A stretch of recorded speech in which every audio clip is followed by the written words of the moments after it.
भारत में चलिथिबा दिव्य कुंभमेला एबे सारा विश्व में चर्चार विषय पलटि।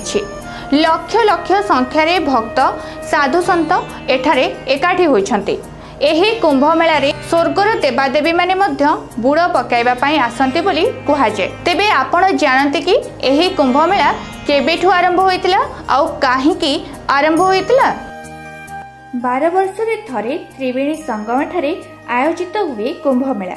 यह सह प्रति 3 वर्ष रे अलग अलग स्थान हरिद्वार, प्रयाग, उज्जयिनी और नासिक रे अनुष्ठित हुए। गंगा, जमुना, सरस्वती संगम स्थल रे महाकुंभमेला समय रे लक्ष लक्ष साधुसंत तथा हिंदू श्रद्धालु स्नान करी पुण्य अर्जन करती। धार्मिक विश्वास अनुसार महाकुंभमेला समय स्नान करने द्वारा समस्त पापरू मुक्ति मिलता है। जनवरी 13 रु फेब्रुआरी 26 जाए चलिब 45 दिन पर्यंत चली थाए एही मेला। प्राय 20 कोटी रु अधिक श्रद्धालु एठी एकत्र होइथांती। वास्तव में महाकुंभ समुद्र मंथन सहित जड़ित बोली विवेचना करा जाए।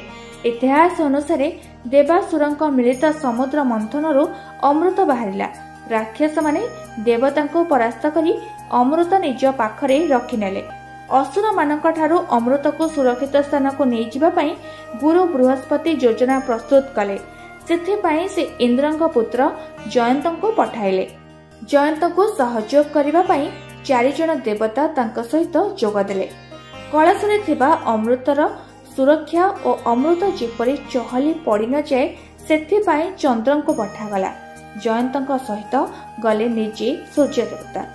तांकर काम थिला कलश को जे कोनोसी क्षतिरु रक्षा करिबा, अर्थात पात्र जेपरी भांगी न जाऊ।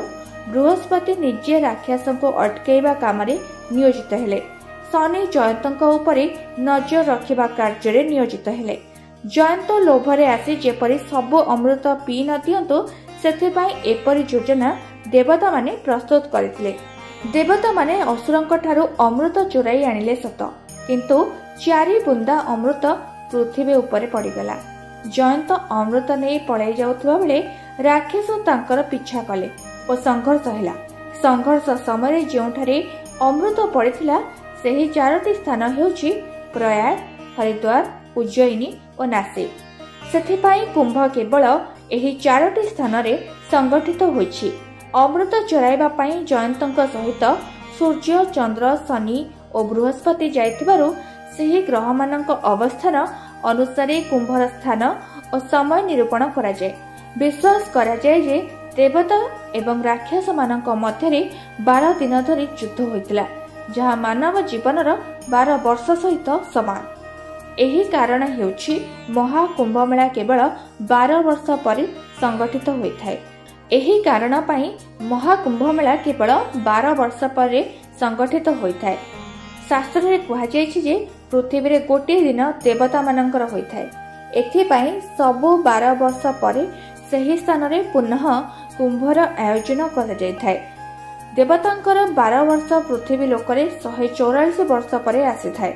कुहा जाय जे 144 वर्ष पर स्वर्ग रे मध्य कुंभर आयोजन होइथाय।